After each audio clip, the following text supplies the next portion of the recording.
Bishut Merev Rabotai, avec la permission d'Hachem, je vous souhaite à vous tous bonsoir. J'espère que vous allez bien. Nous sommes à la paracha du Yitro. J'appelle cette paracha la paracha des Tunisiens, la paracha de Matan Torah. Je sais que ce Shabbat-là, c'est tous nos frères juifs dans le monde entier font la Sirouda de Yitro. Et bien sûr, ça vaut la peine de faire une Sirouda. Cette belle paracha elle porte le nom de Yitro. Et on sait très bien que Yitro, il a fait une Sirouda. Je vous dis quelque chose, hein. En général, quelqu'un qui gagne au loto, il fait une fête. Quelqu'un qui gagne au loto, il fait une fête. Mais là, on voit que quelqu'un qui perd de l'argent, bien sûr qu'il ne va pas fêter cette fête. Quelqu'un qui a eu un miracle, il fait une fête. Parce qu'il a eu un miracle. On fait une fête uniquement si quelque chose d'important, quelque chose d'impressionnant, quelque chose de spectaculaire, elle arrive à quelqu'un, et il fait une fête. L'anniversaire, ou on fait la fête. Mais lorsque quelqu'un il perd quelque chose, il ne fait pas la fête. Je vous dis quelque chose. Est-ce quelqu'un qui ferme ses affaires, quelqu'un qui était au sommet de la gloire et qui lâche tout, il fait la fête? Non. Non. Ou quelqu'un qui est détrôné d'une gloire, ou un roi qu'on le détrône, est-ce qu'il va faire la fête? Non. Eh bien justement, on voit que Yitro, il a fait une fête. Lorsqu'il est devenu juif, lorsqu'il a tout lâché, lorsqu'il a lâché toute sa gloire, il était représentant de toute l'idolâtrie de l'époque. Il était un homme que tout le monde vénérait, que tout le monde adorait, les gens venaient chez lui demander des brachot, des bénédictions. Il était le conseiller du roi Pharaon. Il a tout lâché. Il a lâché les honneurs, il a lâché la gloire, il a lâché sa richesse, il a tout lâché. Il paraît que même de l'eau, il n'avait pas. Le Talmud dit que lorsque il a commencé à reconnaître Dieu, à Midian, eh ben, les gens de Midian et les gens de l'environnement, ils l'ont mis en quarantaine. Non seulement qu'ils l'ont mis en quarantaine, mais même ces troupeaux, lorsqu'ils allaient pour boire de l'eau dans les puits, et venaient comment ça s'appelle, les rohim, les bergers, ils les chassaient. Ils chassaient les filles de Yitro pour ne pas ils voulaient qu'ils crèvent de soif. Ils n'ont pas voulu qu'ils prennent pour le punir, parce que c'est une punition, c'est une honte qu'il leur a fait, qu'il a dénigré l'idolâtrie. Et il était au sommet, au top, il a dénigré tout cela, donc ça les a énervés, ça les a mis en préjudice, parce qu'il a reconnu la vérité. Eux aussi savent qu'il a raison, mais quand même, beaucoup de fois malheureusement l'être humain ne veut pas admettre la raison, ne veut pas admettre la vérité. Ils savaient qu'il avait raison, ils n'ont pas voulu admettre la vérité. Ils savaient qu'il y a une vérité, il y a un Dieu. Attends, c'est si trop qu'il était intelligent, si trop qu'il était savant, si trop qu'il était un milliardaire, un riche, si trop qui a goûté toutes les idolâtries du monde, et maintenant il dit que tout ça c'est zéro. Non, il y a le croire. Non, il n'en prie pas un fou. Attends, il n'est pas fou. Le contraire, il perd de l'argent. Il n'est pas fou. Il perd tous ses honneurs, il perd tout. Il reconnaît qu'il y a une vérité. Non. Ben exactement, c'est parce que quelqu'un à l'école, un juif dans une des écoles, lorsque le professeur il a commencé à parler de comment ça s'appelle, de la théorie Darwin, que l'homme il vient des planètes, l'homme il vient des singes, que l'homme il fait partie de l'évolution, que l'homme c'était une petite crevette, Et l'évolution a voulu qu'il devienne maintenant un être humain, l'évolution de Darwin. Et parce que ce monsieur-là, à l'école, il dit à son prof, c'est bidon tout ça. Attends, il y a un Dieu. Tu vas pas nous dire que Dieu n'existe pas. Shalom, tu vas pas dire que il y a ici l'homme, il vient comme ça. Il y a Bereshit bara Elohim. Il y a au départ Dieu a créé l'homme, il a créé le monde. Il y a une évolution spirituelle que Akadosh Baruch Hu, il a créé. Et là, quand il a créé une création, et après il a créé l'homme, parce que Hachem, il peut pas créer l'homme avant qu'il a tout créé, quand il a voulu, qu'il a préparé tout ça pour l'homme. Comme ça, c'est comme ça, c'est la logique. C'est ça la logique. L'homme, il a été créé en dernier, c'est ça l'évolution. Une évolution, Dieu c'est le premier, Dieu il est le premier, il n'y a rien avant lui. Chez lui, il n'existe pas d'évolution. Hachem c'est Hachem, Hachem Rishon, Veo Aharon, Bil'ato, et à part lui, il n'y a rien du tout. Et Akadosh Baruch Hu, il a créé un monde, et chaque jour il a créé quelque chose, et Akadosh il a créé quelque chose, qu'après Akadosh il a créé l'homme. Et toi, tu es en train de nous dire. Et la façon comment l'élève il a expliqué au prof, le prof, il s'est énervé, il a dit, va-t'en, sors de là, tu restes pas de là. Il a dit, pourquoi? Qu'est-ce que j'ai dit? J'ai dit, tu dis quelque chose, j'ai le droit de... Tu dis quelque chose qu'il a dit à monsieur il y a une centaine d'années. Moi, je dis quelque chose qu'elle existe depuis 6000 ans. Qu'est-ce que tu es en train de... Pourquoi? Je lui ai dit, je t'ai dit, sors. Il a convoqué les parents, et les parents, ils essaient de s'expliquer. Il n'a rien voulu savoir. Et le directeur était obligé de jeter ses temps. Il a dit, non, ce monsieur-là, avec sa théorie, il risque de nous casser l'école. C'est vrai, il a raison, mais l'école, elle est bâtie dans ce concept-là qu'il faut croire à des bêtises. Voilà. Je sais que c'est des bêtises, mais tout est fondé sur des bêtises, on ne peut rien faire. On s'excuse. On ne peut pas l'admettre encore une fois à l'école. Eh bien, ce garçon-là, à cause de cela, il a dit à ses parents, puisque j'ai été jeté de l'école, vous, mes parents, vous avez voulu que je devienne un architecte, vous voulez que je devienne médecin, vous voulez que je devienne ceci, mais à cause de ce monsieur-là qu'on m'a jeté pour rien, à cause de cette théorie-là de ce monsieur-là qui dit que l'homme il vient du singe, alors moi je vais aller à la yeshiva.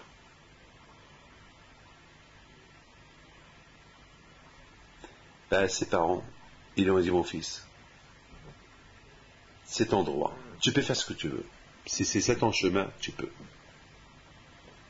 La Barabotaï, cette histoire que je raconte, 100%, des milliers de fois, ça s'est répété dans l'histoire. Beaucoup de fois, ça s'est répété dans l'histoire. 100%. 100%, c'est une histoire qui se répète. C'est une répétition. Donc, Rabotaï, vous comprenez Rabotaï, que Yitro, il vient avec un concept réel, juste. Au lieu qu'on accepte sa lecture, au lieu qu'on accepte que c'est super, un monsieur comme lui, qu'il a mis tout entre ses mains et qu'il a tout lâché pour le bon Dieu, il faut le croire. Maintenant il découvre qu'il y a Dieu, il faut le croire. Non, il le jette. C'est extraordinaire, la bataille. C'est extraordinaire. Donc cette paracha-là, il s'appelle la paracha de Yitro. Et dans cette paracha, on parle de la fête que Yitro il a fait. Vous savez, il a fait une fête, il a invité les Juifs, il a invité Moshe, il a invité Aaron. Quelle fête? Au lieu qu'il fait une fête parce qu'il a gagné quelque chose, eh ben, il fait une fête parce qu'il a perdu tout, il a perdu son honneur. Non, ben justement, il dit, je fais la fête parce que le bon Dieu m'a ouvert les yeux. C'est ça la fête qu'il a fait Yitro. La fête qu'il a fait Yitro, c'est une fête de reconnaissance. Merci Hachem que tu m'as permis de te connaître, de te comprendre, de découvrir la vraie découverte. Oui, les gens pensent que j'ai perdu de l'argent, ils pensent que j'ai perdu mon statut international, mon statut d'être le prêtre qui représente toute l'idolâtrie mondiale. Mais tout ça, c'est faux. Merci Hachem merci Hachem, ça vaut la peine que je perds ma place, que je perds mon royaume, que je perds mon argent, que je perds tout. Et pour au moins, j'ai une satisfaction de te reconnaître, de savoir que tu es là, tu es Dieu. Merci Hachem. Voilà la fête qu'on fait pour la fête du Yitro. La fête du Yitro, que vous les Tunisiens, et beaucoup des communautés juives de le monde, ils l'appellent la fête du Yitro, ben justement, moi je l'appelle la fête de la reconnaissance, la fête de la renaissance. Yitro, il vient de naître. Il vient de renaître. Hier, il était prêtre de l'idolâtrie. Aujourd'hui, c'est un simple citoyen qui reconnaît qu'il y a Dieu. Et c'est pour ça qu'il fait la fête. Et tant pis pour tout ce qu'il a perdu. Et tant pis pour tout ce que j'ai perdu. Eh bien, c'est ça, mes amis. Un matin Torah, c'est la fête de la Torah. Cette semaine, c'est la fête de la Torah.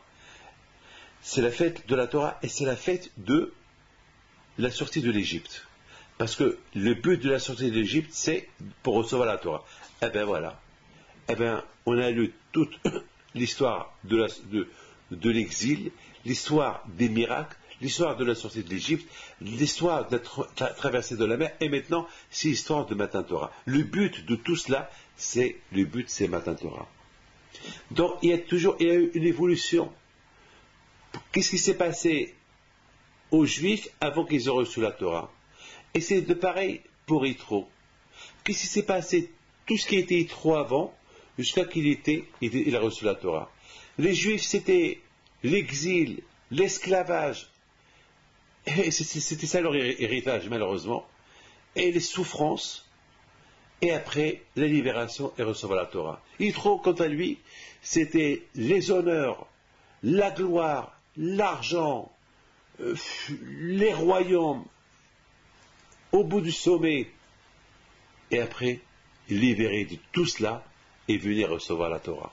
Voilà, mes amis, les deux extrêmes. L'extrême du pauvre au riche. Voilà la bataille. Ce qui est extraordinaire à bataille. C'est extraordinaire. Extraordinaire. Voilà, c'est la raison pourquoi cette paracha-là, et ça paye trop, et ça vaut la peine de faire une fête.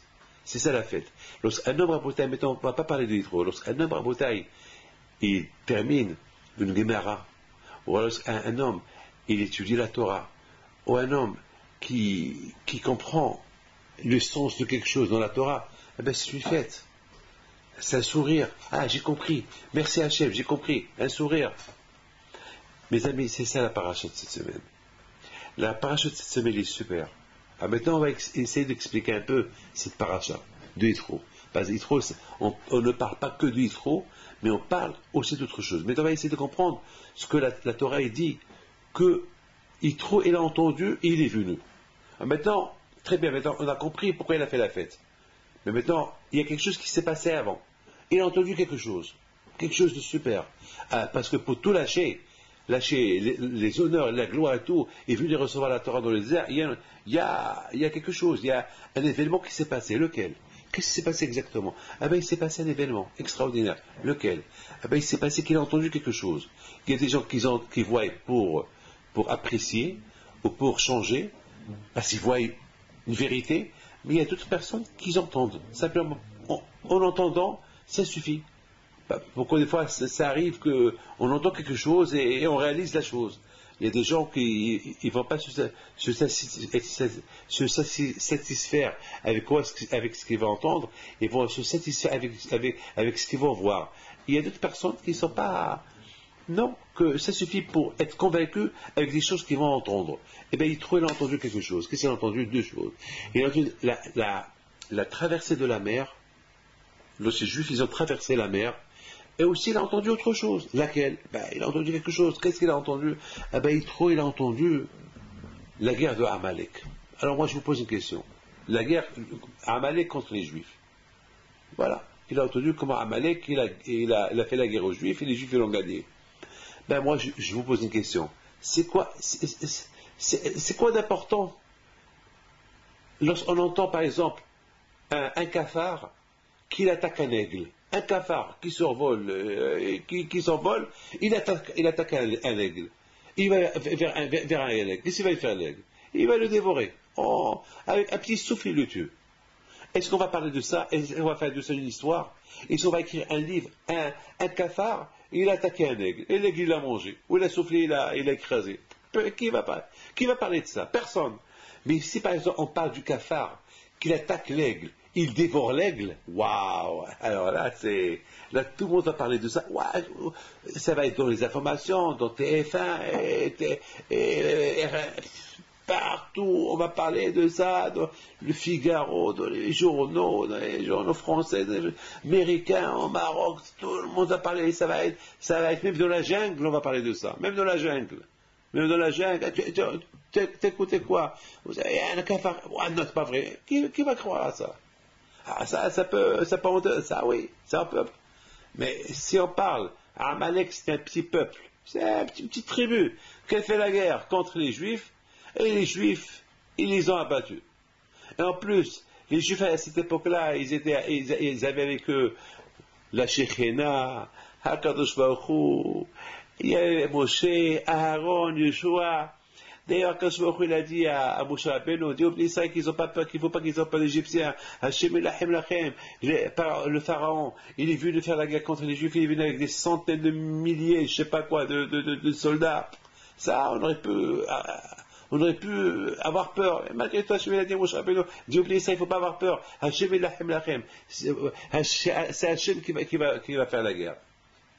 Et alors, si les Égyptiens, ils n'ont rien pu faire aux Juifs, comment Amalek, une petite tribu, quelques soldats qui vient embêter les Juifs, de ça on va construire une histoire, et la Torah fait beaucoup de bruit de cette histoire, il ne faut pas oublier cela, il faut parler de ça. C'est quoi tout ça? C'est une histoire, à Bouddhaï, c'est ça, c'est quelque chose qu'on doit comprendre. Vous savez, à Bouddhaï, mes amis, écoutez très bien, mes amis. Ce que je pense, ça ne va pas vous plaire tout ce que je vais vous dire, mais il faut savoir les choses. Dans la vie, chacun comme il voit la vie. Moi, j'arrive du Mexique. Et au Mexique, il s'est passé un événement, malheureusement, il y a 3 semaines. Une famille entière. Moshe Saba, Alav Shalom. D'ailleurs, cette année, j'étais au Mexique, j'ai fait beaucoup de cours de doctorat à sa mémoire, et la semaine dernière, tout le monde venait chez moi, tout le judaïsme mexicain, ils sont dans le choc. Tous dans le choc, choqués. Le choc qu'ils ont, c'est qu'est-ce qui s'est passé? Qu'est-ce qui s'est passé à cette famille-là? Toute une famille qui vient d'Israël, une famille qui était à New York pour un mariage. Ils arrivent dans leur avion privé au Mexique. Ils avaient un mariage au Mexique. Pour arriver plus vite au mariage, parce que de l'aéroport jusqu'au mariage, il y a 1 heure de trajet. Ils prennent leur propre hélicoptère pour arriver plus vite. Et malheureusement, au lieu qu'ils arrivent plus vite,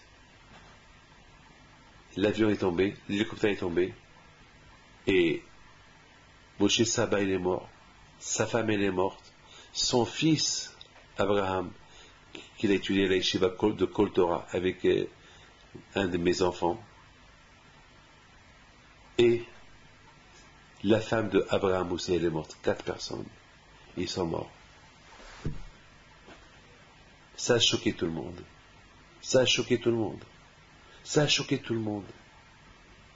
Et les pauvres.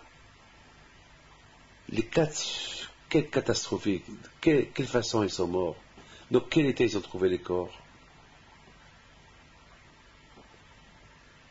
Vous imaginez un hélicoptère, vous voyez, il est resté rien d'hélicoptère. C'est des gens qui ont fait beaucoup de mitzvot, beaucoup de Torah. Ça a choqué tout le monde. C'est ça la Torah. Les gens ils disent, pourquoi la Torah ne l'a pas protégé? Et moi je réponds, Hachem toujours il prend malheureusement les meilleurs. Et qui me dit qu'il devait avoir une Gézéra au Mexique? Peut-être il devait avoir un tremblement de terre, comme si c'est passé à Haïti. Il y a eu 150 000 morts à Haïti. Tout un pays est ravagé. Vous savez qu'au Mexique, il y a 25 ans, il y a un tremblement de terre là-bas. Il a fait des milliers de morts. Qui me dit qu'il devait avoir quelque chose de pareil? Et à Kashoué, comme d'habitude, il prend les meilleurs. Et pourquoi eux? Ça, je ne sais pas. Ça, c'est une question qu'on ne peut pas savoir. Il faut la demander à Kashoué. Je voudrais vous raconter une histoire. Et c'est sûr que je vais raconter, il va vous répondre beaucoup des histoires. Écoutez bien l'histoire. Il y avait une fois,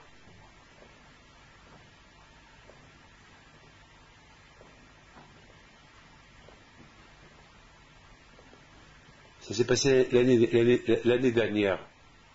Ça, c'est le grand rabbin du Mexique qui s'appelle Rabbi Shlomo Tawil, qui me l'a raconté vendredi dernier. On était assis à table, il me l'a raconté.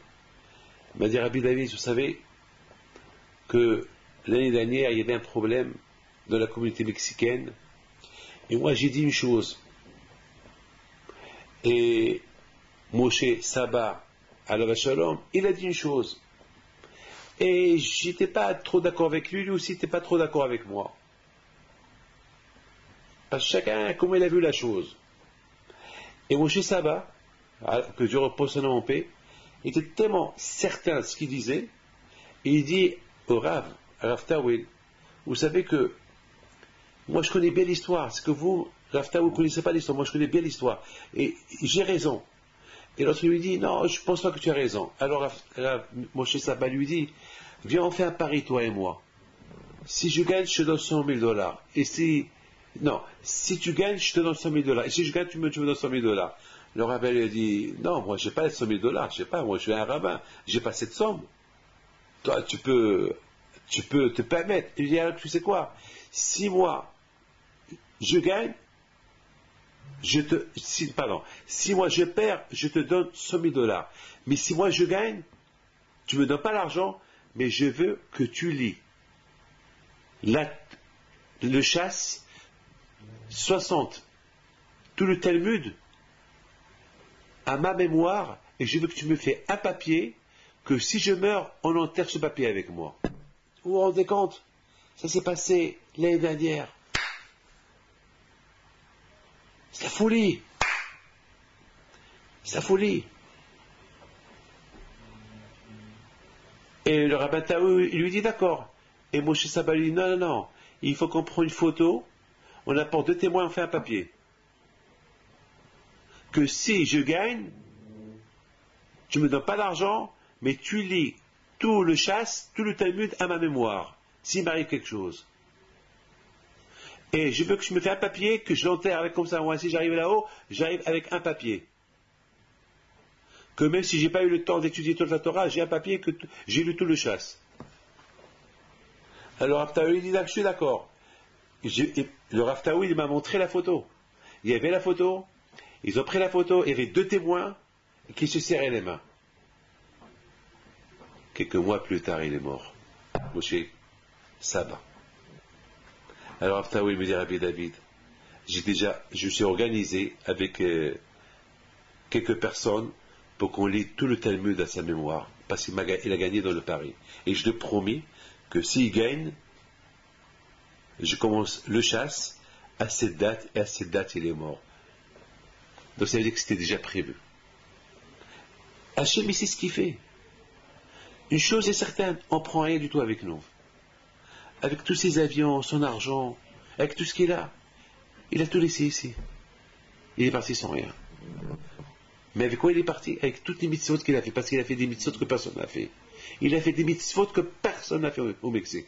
Alors pourquoi lui? Pourquoi lui? Parce que pour Hachem, il n'y avait que lui, que ce Moshe-là qui pouvait annuler la Gézéra sur Am Israël. Il devait avoir le Gézéra, on ne sait pas. Quelle sorte de Gézéra, on ne sait pas. C'est la folie. Bien, je vous raconte une autre histoire. Vous allez tomber de votre chaise avec cette histoire que je vais vous raconter. Il s'est passé que, vous savez, au Mexique, je vais 2 fois par an. Et ça fait une dizaine d'années, il y a un juif qui a passé la Shoah, qui vient toujours me voir. Et il a un numéro. le numéro de la Shoah. Malheureusement, toute sa famille a été tuée de la Shoah. C'est un rescapé de la Shoah. C'est un juif qui vient toujours me voir, toujours. Et chaque fois qu'il vient me voir, je lui demande, montre-moi le numéro. Il me montre toujours son numéro. C'est pas, dès que je vois, c'est pour me rappeler un peu de la tragédie de nos frères de la Shoah. Chaque fois que je vois ce numéro-là, je pense à Auschwitz. Je pense aux 6 millions de juifs. Et je dis que Dieu repose leur âme en paix. Chaque fois qu'il vient me voir, et il y a 2 ans, il vient chez moi avec une chemise courte, et tout de suite, la première chose que j'ai fait, je regarde ses mains. Il me montre ses mains, son bras. Et je prends son bras, je le caresse. Et là, je lui dis une chose que je ne lui ai jamais demandé. Je lui dis, dis-moi, est-ce que tu as fait teshuva? Est-ce que tu as fait pénitence? Est-ce que tu as demandé pardon à Dieu? Parce que je sais que beaucoup des fois, ça révolte. Où était Dieu? Pourquoi toute ma famille est morte?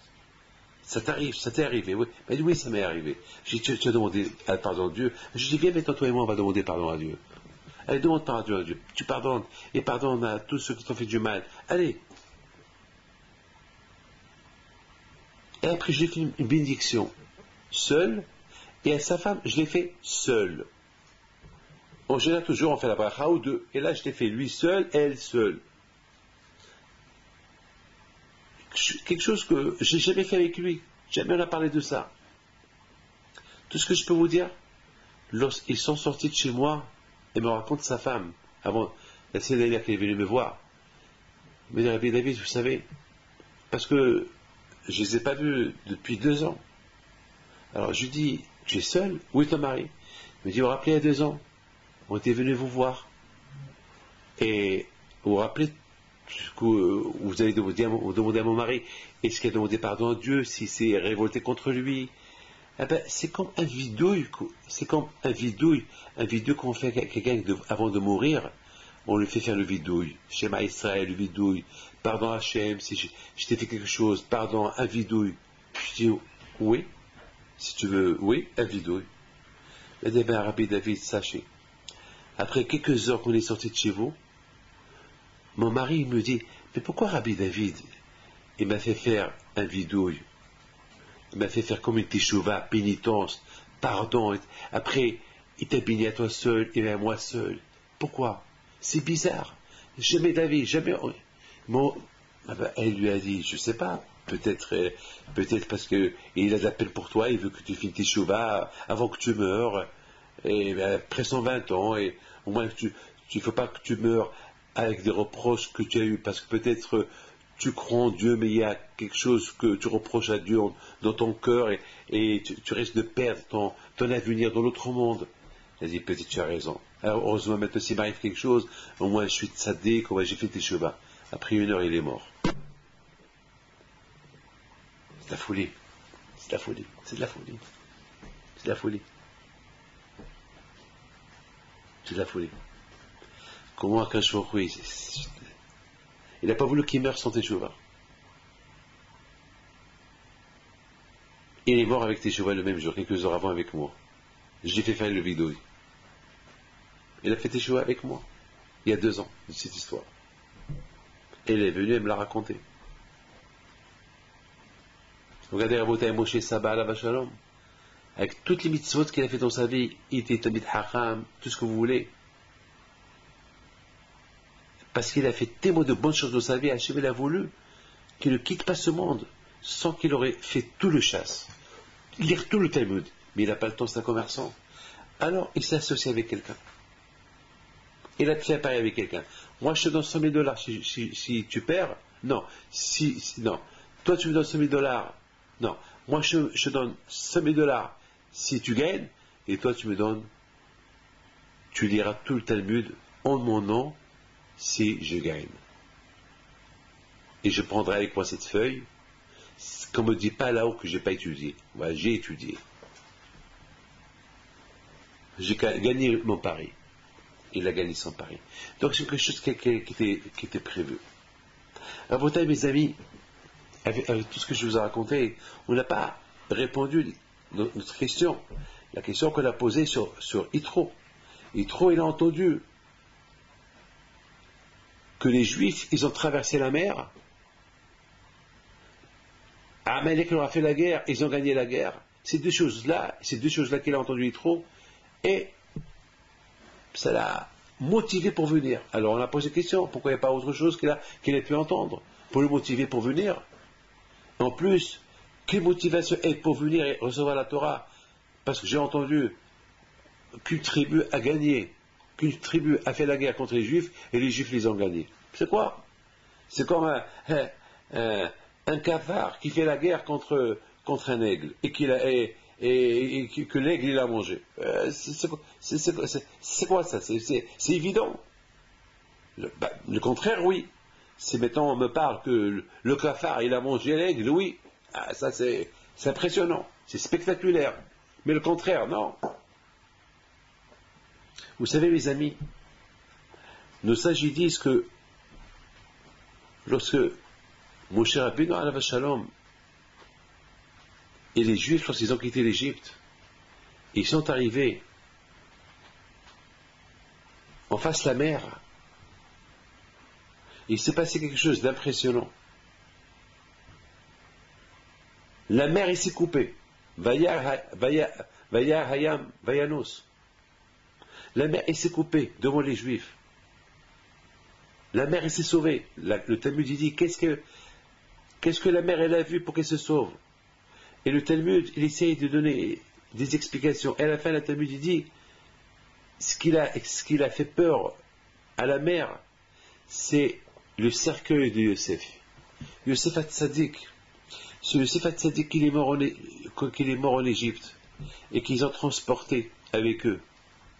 Il y avait les 12 cercueils, les 13 cercueils, les 13 Shevatim.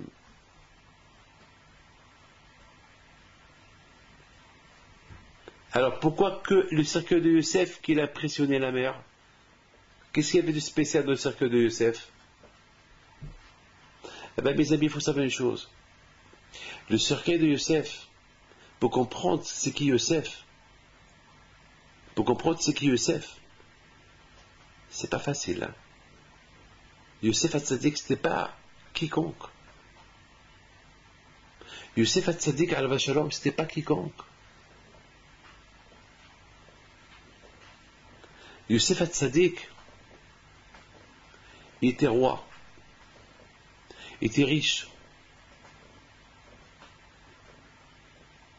il était seul en Égypte, il a combattu le Tsara tout seul, il n'avait pas ses parents, il était célibataire, il était beau gosse, toutes les femmes tombaient amoureuses de lui, toutes les Égyptiennes voulaient de lui, et lui, il voulait rien, et surtout la plupart c'était des femmes mariées. Et lui disait, comment une femme mariée, je vais la prendre à son mari, que Dieu préserve? Non, impossible. Alors il y avait les filles célibataires, il a dit quoi? Mais les filles célibataires, non, je peux pas. Je suis juif. Je peux pas.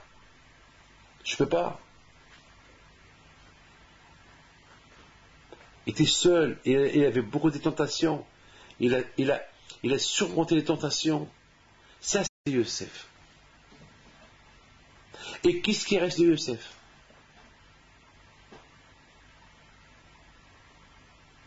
Des os.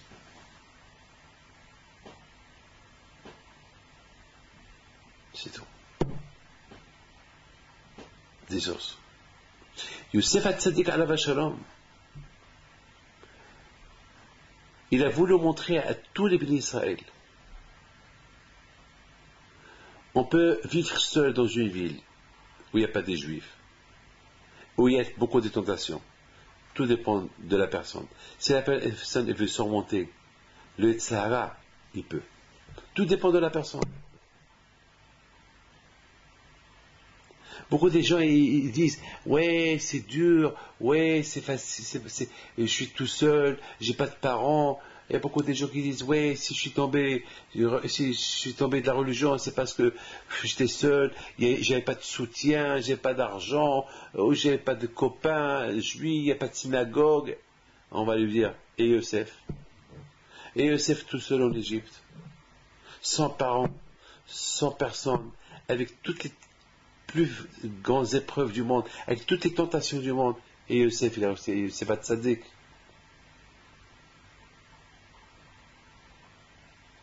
Mes amis, écoutez, c'est pas personne qui peut être Yosef. C'est pas vrai. Tout le monde peut être Yosef. Si Yosef, il est devenu Yosef, était Yosef, c'est que chacun peut être comme Yosef. Si la Torah nous raconte des histoires sur Yosef, ça veut dire qu'on peut être Yosef. Ça n'existe pas comme si on nous parle de Rabbi Haim Pinto, c'est que nous aussi on peut être Rabbi Haim Pinto. Si on nous parle de Rabbi Haim Taïb Lomet ou Rabbi Tzhak Taïb Lomet, c'est qu'on peut être nous aussi. C'est l'être humain qui dit, ah oui, lui il pouvait, moi je ne peux pas. C'est pas vrai. Si lui il pouvait, moi aussi je peux. Si Youssef il a résisté le Sahara tout seul en Égypte, c'est que nous aussi on peut. Avec un peu d'effort. On peut. Mais sinon, on a créé une idée qu'on ne peut pas. C'est pas vrai. Moi, je sais une chose. Tous ceux qui sont têtus, tous ceux qui ont voulu quelque chose, eh ben, ils l'ont eu à la fin. Je vous raconte une chose, une petite histoire qui va vous faire rire. Il y a quelqu'un qui me l'a raconté. Parce que ça fait des dizaines d'années que il voulait se marier avec une fille, mais tout le monde l'a découragé parce qu'elle était belle, riche, bonne famille, toutes les qualités, instruite, et lui, il était pauvre, moche, avec un gros nez vraiment, il n'y avait rien, chauve, il n'y avait rien à voir. Et il disait à tout le monde, vous allez voir, je vais la voir. Vous allez voir, je vais la voir. Et combien de fois il est venu chez moi pour que je fasse des voir? Je lui dis, attends, mais tu es fou, mais tu as essayé? Oui, j'ai essayé, elle veut rien savoir, les parents, ils m'ont jeté de la maison, bien sûr. Mais Rabbi David, tu vas voir, je vais la voir. Parce que je prie au bon Dieu. Et Dieu va m'aider. Et je vais la voir. Je donne la parole d'honneur. La même histoire s'est passée ce Shabbat au Mexique. On a passé un Shabbat super. Ensemble, avec 200-300 personnes. Un Shabbat super, un Shabbat de Kdusha, de Torah. Vous savez, c'était dur pour les gens de quitter le samedi soir à l'hôtel. Un Shabbat extraordinaire. Et il y avait des cours de Torah. Ils savaient qu'ils sont venus pour écouter les cours de Torah. Ils savaient que c'était ça le Shabbaton. Et je voulais qu'on termine comment ça s'appelle, le Shabbat en beauté. On voulait terminer le Shabbat en beauté. Alors, ce qui s'est passé est, j'ai mis un tirage au sort pour gagner mon talit avec laquelle j'ai pris Shabbat et 2 billets d'avion pour la Hillula de Rabbi Hipido au Maroc. Si Dieu veut, pour cette année le 2 septembre. Et ce qui est impressionnant, c'est qu'il y avait mon Baal Habayit qui s'appelle un des Baal Habayit qui s'appelle Kurson. Il a devant tout le monde, je vais prier tout le Shabbat pour que je la gagne, pour que lui la gagne. Et tout le monde lui a dit, tu pries, tu crois qu'il y a 300 personnes, qu'est-ce que tu vas gagner? Il a dit, attention, vous allez voir le kouah de la prière, vous allez voir, je vais la gagner. Les gens rigolaient. Et du coup, il y avait 2 personnes, un couple, que vraiment, et c'est un couple, leurs parents c'est des rabbins. Et c'est vraiment des rabbins qui veulent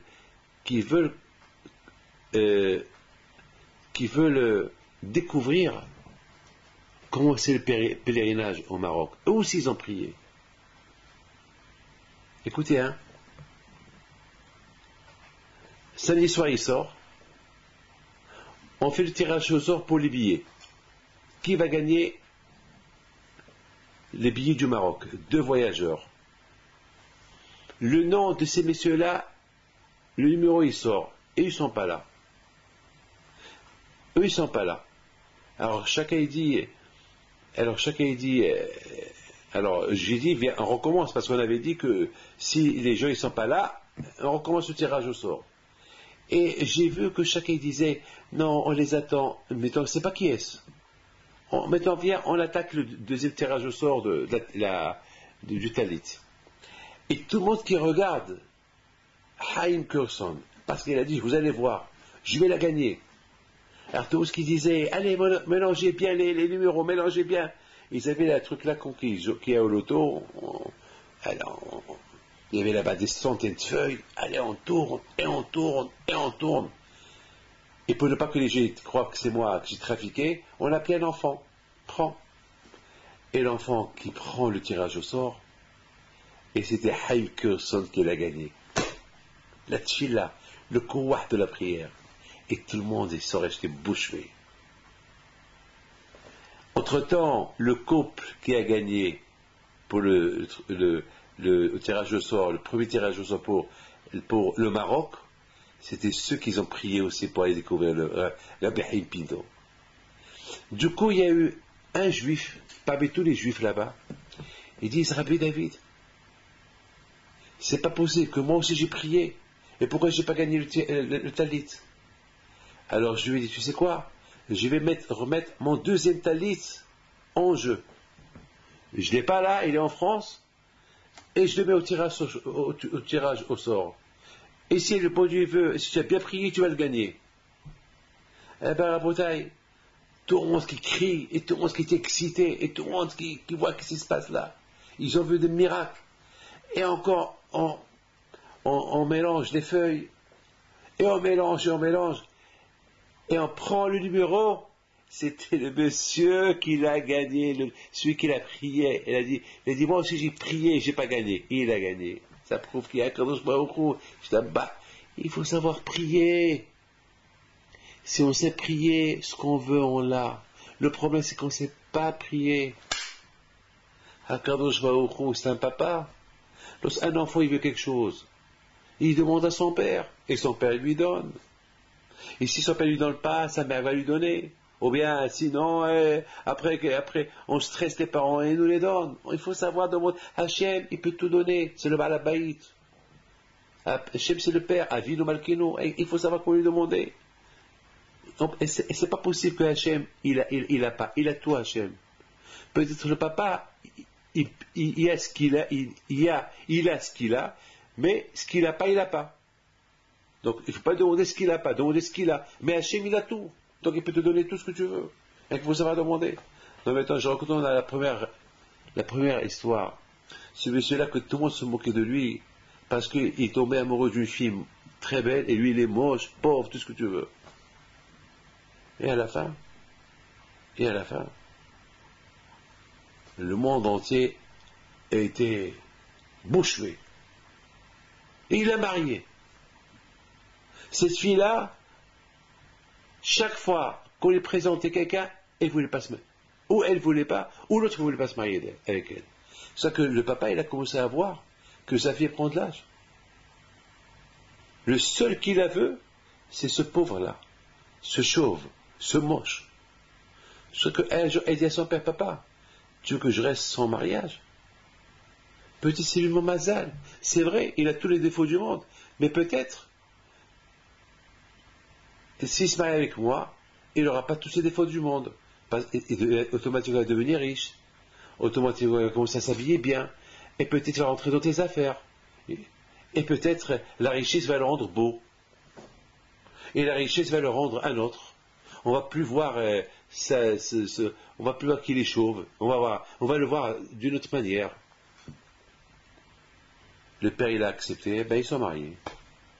Eh ben, il est devenu beau, il est devenu riche, il a déjà des enfants, il a pris une belle femme, et voilà. C'est Hachem, parce qu'il a prié. Il m'a dit, Rabbi David, j'ai prié Hachem, et Hachem me l'a donné. Il faut savoir prier. C'est tout. Eh ben, Rabotai, mais on comprend très bien. Youssef Hatzadik, Lorsque Yosef Hatzadik est arrivé, lorsqu'ils ont pris les ossements de Yosef Hatzadik, ces ossements de Yosef Hatzadik, c'était symbolique. Qu'est-ce que la Torah veut me dire qu'ils ont pris les ossements de Yosef Hatzadik? Pourquoi la Torah me l'écrit? Pourquoi la Torah l'écrit dans la Torah? Pourquoi Hachem a voulu qu'on écrit dans la Torah qu'on a pris les ossements de Yosef? Pourquoi? Eh bien, justement, la Torah veut nous apprendre quelque chose d'extraordinaire. De tout ce que Yosef était. Il était roi. Il était tout ce que vous voulez. Mais qu'est-ce qu'il a pris avec lui? Qu'est-ce qu'il est resté de lui? Des os. Des os. Un homme, lorsqu'il meurt, il ne prend rien du tout avec lui. Ni argent, ni or, ni famille, ni album. Rien. Qu'est-ce qu'il prend avec lui? S'il a étudié la Torah. Qu'est-ce qu'il a pris avec lui, Moshe Sabar, Alav Shalom? Lui et toute sa famille qui sont morts dans l'accident de l'hélicoptère. Qu'est-ce qu'ils ont pris avec eux? Les mitzvot qu'ils ont fait. Et tout leur bien est resté là. Qu'est-ce qui est resté de Yosef Hatzadik? Des os. Dans notre monde, il n'y a pas de chéquier, il n'y a pas de photo, il n'y a rien. Il y a quoi? Il n'y a que les mitzvot que j'ai fait dans ce monde-là. C'est tout. Yosef, c'était symbolique. Les ossements de Yosef, c'était chacun qui voyait les ossements, chacun qui voyait le cercueil de Yosef. Bien sûr, il y avait beaucoup de cercueils. Il y avait beaucoup de gens qui ont pris des cercueils de leur famille. Mais le cercueil de Yosef, c'était Moshe Rabbeinu qui s'occupait de lui. Très symbolique. Waouh! Si Moshe Rabbeinu s'occupe lui-même en personne des ossements de Yosef, c'est qu'il y a une raison. C'est quoi la raison? La raison, Yosef était spécial.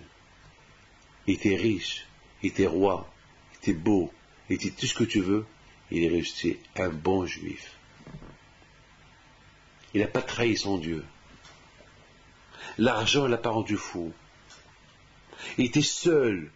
Il aurait pu trouver 1000 excuses pour tout lâcher. Il lui a trouvé 1000 excuses pour ne rien lâcher. Il se protégeait tout seul. Il y avait personne qui le protège pour rester un bon juif. Tout seul, il se protégeait. Symbolique. Donc tous les juifs ils prenaient conscience. Chacun qui voyait. Donc Youssef est devenu une légende. C'est pas une légende qui est devenue, mais Youssef est devenu une histoire de moralité. Que chacun voyait Youssef, et chacun disait, ben si Youssef, il est resté avec toutes les tentations, il est resté Youssef, c'est grâce à la Torah. Alors, il faut qu'on se prépare bien pour recevoir la Torah. Donc, la cause que les Juifs ils ont bien reçu la Torah, c'est à cause de Yosef Hatzadik. Donc Yosef était la cause. Quand par exemple, beaucoup de fois, je vois quelqu'un qui fait une bonne action, ben, j'apprends de lui. Donc qui était la cause de Matan Torah pour tous les Juifs? C'était Yosef. Donc ça veut dire que tous les Juifs, ils étaient prêts à recevoir la Torah. Puisqu'ils étaient prêts à recevoir toute la Torah grâce à Yosef. Donc la mer, elle s'est coupée pour Yosef, qui est devenu un symbole pour tous les Juifs.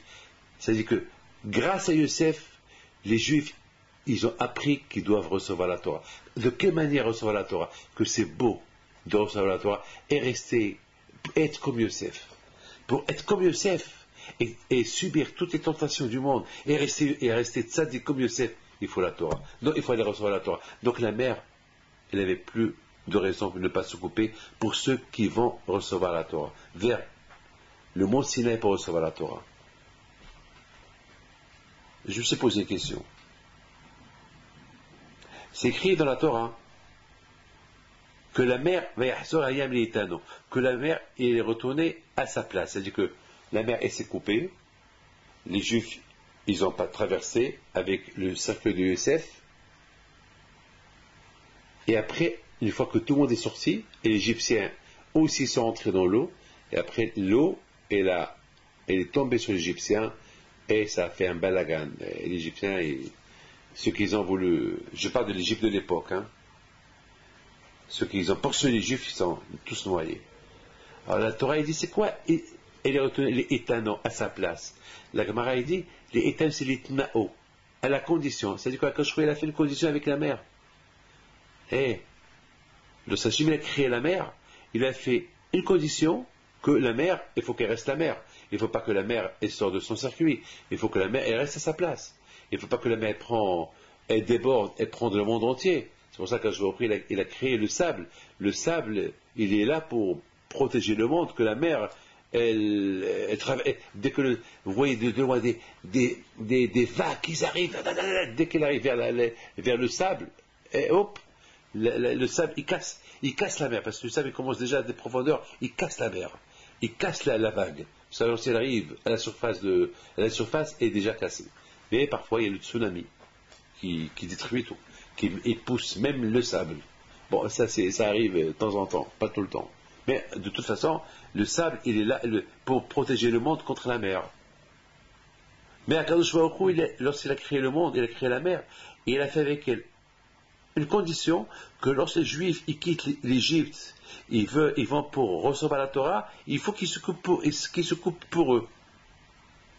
Et après, ils retournent à ce qu'il était avant. Donc c'est la condition. Mais malgré tout, on a vu que la mer n'a pas voulu respecter la condition de Dieu. Elle n'a pas voulu respecter la condition de Dieu que lorsque les Juifs ils arrivent, ils se coupent pour eux jusqu'à que les Juifs traversent, après elle retourne à sa place. Elle n'a pas voulu. La question se pose pourquoi elle n'a pas voulu. Ben, la réponse, elle est que la mer, c'est une des créations de Dieu, la mer. Et la mer, l'océan, l'Atlantique, la Méditerranée, c'est l'une des créations d'Hachem. Pour elle, c'est les Juifs qui vont traverser. C'est des Juifs qui sont déjà dans la Torah, des Juifs. C'est vrai, ils vont recevoir la Torah, mais qui sont religieux, mais là, ils voient devant elles des Juifs qui étaient pas. Pour elles, ça valait pas la peine de faire tout ce bruit-là pour la mer, pour ces Juifs-là. On va pas se couper pour eux. C'est vrai, ils vont recevoir la Torah, mais non, mais pas pour ces gens-là. Mais lorsque la mère, elle a vu le cercueil de Yosef, les ossements de Yosef, ils ont compris, la mère a compris que ces juifs-là qui sont à côté, ils ont déjà pris exemple de ces ossements de Yosef. Et ces juifs-là, s'ils ne reçoivent pas la Torah, c'est vrai, s'ils ne reçoivent pas la Torah, ils ne vont pas être symboliques. Sans Torah, ils vont être des gens ignorants. Mais s'ils reçoivent la Torah elle va être très importante dans leurs yeux. La mère, au départ, elle a vu quoi? Elle voit des Juifs avec de l'or, plein d'or, avec tout le butin qu'ils ont pris de l'Égypte. C'est ça les Juifs. C'est quoi ça? C'est ça les Juifs, c'est ça. Ils aiment que l'argent, ils veulent que de l'argent. C'est quoi tout ça? Donc quelque part, la mère n'était pas trop contente d'accepter, d'accomplir la condition que Dieu a fait avec elle à la création du monde. Que lorsque les Juifs ils quittent l'Égypte, ils veulent traverser, il faut tout couper pour eux. Là, elle n'était pas d'accord. Mais lorsqu'elle a vu le cercueil de Yosef et que les Juifs, ils vont être exemplaires, que ce serait l'exemple et que les Juifs vont suivre l'exemple de Yosef Hatzadik, que le plus important dans leurs yeux, ça va être la Torah et non pas l'argent, alors là, c'est coupé pour eux. Mes amis, je vous souhaite bonsoir, que le bon Dieu vous protège, et vous donne la santé et la joie. J'espère que ce cours de Torah vous plaît. À la semaine prochaine, si Dieu veut, n'oubliez pas d'inviter tous vos amis par email, par SMS, de venir avoir ce cours-là. Chaque mercredi, il y a un cours sur Internet. Invitez tout le monde à le voir. Et non seulement, et ceux qui m'écoutent, il sera béni, que le bon Dieu le protège. Faites diffuser ce cours-là à tout le monde, pour que tout le monde se connecte, tout le monde, parce qu'une fois qu'il est enregistré, il est sur Internet, donc il passera tout le temps, il va passer.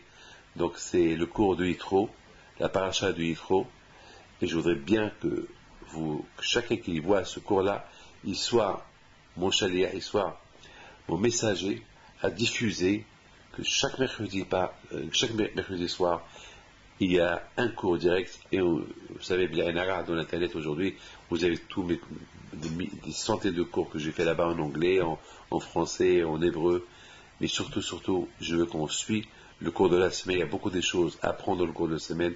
Que le bon Dieu vous protège, et à bientôt. Shavua Tov et bonne semaine. Et Shabbat Shalom. Et pour les Tunisiens qui font la Seouda de Yitro, alors pensez à moi, et les Haïm, et bonne fête, et bon Shabbat.